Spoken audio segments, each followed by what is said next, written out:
Hello friends, welcome back to my channel. मैं doctor Jayashree Patel. तो दोस्तों, आज हम बात करेंगे कोरोना के बारे में। तो साल 2020 में कोरोना जैसी महामारी अपने पैर फैलाते ही जा रही है। कोरोना का कहर पूरी दुनिया के साथ साथ भारत को भी अपनी लपेट में ले रहा है और आने वाले समय में उससे राहत पाना बहुत ही नामुमकिन है। तो हमें उससे बचना बहुत ही ज़रूरी होता है। कोरोना एक नया वायरस है जो घातक है, जो चीन के वुहान शहर से पूरे वर्ल्ड में छा गया है। तो ये एक रेस्पिरेटरी वायरस है, लेकिन रिसर्च के मुताबिक ये सिर्फ रेस्पिरेटरी सिस्टम पर ही असर नहीं करता, बल्कि हमारे शरीर के सारी सिस्टम को भी इफ़ेक्ट करता है।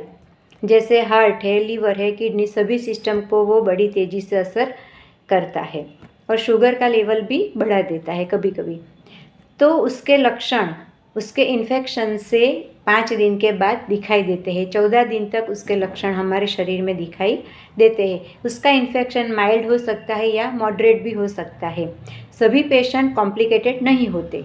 100 में से 2 या 3 व्यक्ति की डेथ होती है, बाकी सभी क्योर हो जाते हैं, यानी अच्छे हो जाते हैं। तो हमें कोरोना से डरना चाहिए नहीं, उसका सामना करना चाहिए और हमें सावधानी बरत के हमें कोरोना को दूर रखना है और हमारे शरीर में पॉजिटिव एनर्जी हमें रखनी चाहिए, पॉजिटिव थिंकिंग रखना चाहिए। तो कोरोना का इन्फेक्शन हो जाता है तो क्या क्या सिम्टम्स होते हैं? तो सामान्य टिपिकल लक्षण होते हैं, वो है बुखार तेज़ होना, यानी 102-103 डिग्री तक का बुखार रहता है। सूखी खांसी आती है, गले में खराश जैसा लगता है, कुछ अटकता हो ऐसा लगता है, कमजोरी आ जाती है, नाक बहती है यानी ज़ुकाम जैसा हो जाता है, सांस लेने में तकलीफ़ होती है, हमारे शरीर में ऑक्सीजन लेवल कम हो जाता है, वॉमिटिंग होती है, डायरिया हो जाता है, लॉस ऑफ टेस्ट यानी जीभ में कुछ खाते हैं तो उसका टेस्ट हमें नहीं आता, लॉस ऑफ स्मेल यानी कुछ स्मेल भी हमें नहीं आती, पीठ दर्द हो जाती है। तो ये सारे लक्षण होते हैं कोरोना के सामान्य लक्षण। कभी कोरोना सीवियर हो जाता है, क्रिटिकल कंडीशन में आ जाता है, तो उसका क्या सिम्टम्स होता है? तो ऑक्सीजन लेवल हमारा बहुत ही कम हो जाता है। नॉर्मल हमारा 95 to 100 तक का ऑक्सीजन लेवल होना चाहिए, उससे कम हो जाता है, 94 के अंदर जाता है ऑक्सीजन लेवल, तो हमें तुरंत चेक करा लेना चाहिए। दूसरा, लंग्स में पेचिस हो जाते हैं, जैसे टीबी में होता है, न्यूमोनिया में होता है, ऐसे लंग्स में धब्बे हो जाते हैं कोरोना की वजह से। और धीरे धीरे हमारे सारे ऑर्गन को इन्वॉल्व कर लेता है, किडनी है, लीवर, हार्ट, सभी पर उसका इफेक्ट हो जाता है। तो ये सारे क्रिटिकल सिम्टम्स होते हैं। ऐसे कोई भी लक्षण आपको दिखाई दे तो तुरंत ही नज़दीकी डॉक्टर के पास जाना चाहिए, अपना चेकअप करा लेना चाहिए और डॉक्टर जो बोले वो टेस्ट हमें करा लेना है। तो कॉमन टेस्ट है, रैपिड टेस्ट है, वो कराते हैं। उसके बाद RT-PCR टेस्ट है, वो कराना चाहिए। कुछ ब्लड टेस्ट वो लिख दे, वो कराना चाहिए। उसमें CBC आता है, प्रोथ्रोम्बिन टेस्ट आता है, APTT टेस्ट आता है, CRP टेस्ट आता है, DDI, MER टेस्ट, ये सब ब्लड टेस्ट जो डॉक्टर बोले वो हमें करा लेना चाहिए। और चेस्ट का CT स्कैन भी हमें करा लेना चाहिए, तो उसमें हमें कंफर्म हो जाता है कि हमें इन्फेक्शन हुआ है या नहीं। अगर इन्फेक्शन ना हो, उसकी वजह से हमें क्या क्या प्रिवेंशन रखना चाहिए, क्या क्या सावधानी बरतनी चाहिए, तो हम उसके बारे में जानते हैं। तो कहते हैं कि prevention is better than cure. अभी हम रोग होने ही ना दे तो वो सबसे अच्छा है। तो हमें मास्क पहन के ही रखना है, कभी भी घर के बाहर निकलते हो तो मास्क पहन के ही जाना चाहिए, वो भी M95 मास्क ही पहनना है, नॉर्मल कपड़े का मास्क नहीं पहनना चाहिए। सोशल डिस्टेंस रखना है, 2 व्यक्ति के बीच 1 मीटर की दूरी हमें रखनी ही है। बार बार अपने हाथ को सैनिटाइज करना है, साबुन से धोना है बार बार अपने हाथ को।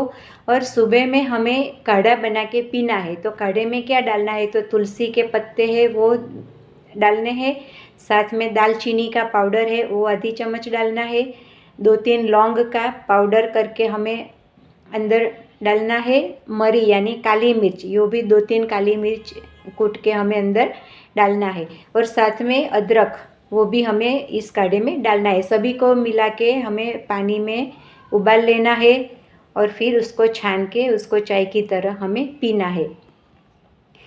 दूसरा है हल्दी वाला दूध हमें दिन में 1 या 2 बार तो अवश्य गर्म पीना ही चाहिए, क्योंकि हल्दी में एंटी इन्फ्लामेटरी गुण होते हैं, एंटीसेप्टिक, एंटीऑक्सीडेंट, एंटीबायोटिक सभी गुण होते हैं, तो वो हमारी इम्यूनिटी सिस्टम को बढ़ा देता है। ये कोरोना के टाइम पे हमें हमारी इम्यूनिटी बढ़ा ही देना है, तो हमें कोरोना कुछ भी नहीं कर सकता। हर रोज़ प्राणायाम हमें करने चाहिए, प्राणायाम करके हमें हमारे लंग्स को मजबूत करना है, तो हमें कोरोना कुछ भी नहीं कर सकता। इम्यूनिटी हमें हमारी बढ़ा देनी है, तो कैसे बढ़ा दे? तो हरी हरी सब्जियां ज़्यादा खानी है, हरे हरे फ्रेश फ्रूट आते हैं अभी, तो वो सभी हमें खाने चाहिए। खट्टे फल खाने हैं, नींबू है, संतरा है, पाइनएप्पल है। नींबू का रस हमें दिन में 3-4 बार पी लेना चाहिए। विटामिन सी और vitamin B complex, B12, B1, B2, 6 सभी हो उसकी टैबलेट हमें ले लेनी चाहिए, तो उससे हमारी इम्यूनिटी स्ट्रांग रहती है। पानी हमें बहुत ही ज़्यादा पीना है। आयुर्वेद में आता है तो गिलोय घनवटी आती है, तो वो गोली हम सुबह दोपहर शाम दो हम खा सकते हैं। गर्म पानी की भाप लेना है, तो पानी गर्म करना है, उसमें थोड़ा विक्स डाल देना है और उसकी भाप हमें लेनी है। दिन में 2-3 बार हमें वो नास बोलते हैं कि भाप लेना, तो वो भी हम लेना है। तो ये सब प्रिवेंशन हम रखेंगे तो कोरोना हमारा कुछ भी नहीं बिगाड़ सकता। कोरोना का वायरस संक्रमित व्यक्ति जब खांसता है, किसी को इन्फेक्शन हुआ है, वो खांसता है तो उसके द्वारा हवा में फैलता है, तो उसके टच में जो भी आता है तो उसको उसका इन्फेक्शन लग जाता है। अगर खांसते समय वो अपना हाथ रखता है और वो हाथ किसी के साथ मिला लेता है तो वो इन्फेक्शन दूसरे व्यक्ति में पहुंच जाता है। इसी तरह कोरोना वायरस फैलता है, तो इसीलिए मास्क पहनना बहुत ही ज़रूरी है। तो हमें अपनी सावधानी खुद ही रखनी चाहिए, तो ही हम कोरोना से बच सकते हैं। जिसकी इम्यूनिटी कम होगी, और कभी कभी प्रेग्नेंट लेडी होती है, डायबिटीज़ के पेशेंट है, ब्लड प्रेशर के मरीज़ है, किडनी की बीमारी हो, उससे कोरोना की असर जल्दी हो जाती है, जल्दी उनको इन्फेक्शन लग सकता है। शुरुआत हमारे लंग्स से ही होती है, लेकिन धीरे धीरे वो गंभीर रूप धारण करके हमारे हार्ट को, फिर लीवर को, किडनी को डैमेज कर देता है। हमारे सांस लेने में भी तकलीफ हो जाती है, ऑक्सीजन लेवल हमारा घट जाता है, तो हमें इसकी सब सावधानी रखनी चाहिए।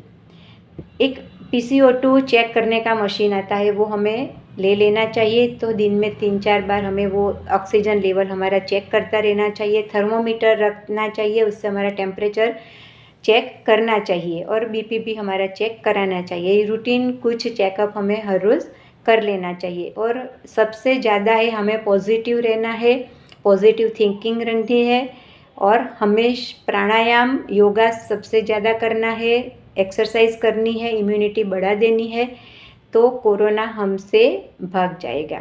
अभी कोरोना इतना जल्दी यहाँ से भी जाने वाला नहीं है, उसकी वैक्सीन भी अभी तक तो नहीं आई है, तो हमें ही सावधानी बरत के कोरोना को भगाना है। तो दोस्तों, अब समझ में आ गया होगा कोरोना के बारे में। तो आशा रखती हूँ आपको मेरा वीडियो अच्छा लगा हो तो एक लाइक ज़रूर कर देना, अपने दोस्तों और रिलेटिव्स के साथ शेयर कर देना, मेरा चैनल सब्सक्राइब कर देना। मिलते हैं अगले वीडियो में, तब तक stay healthy, stay happy, stay home, bye.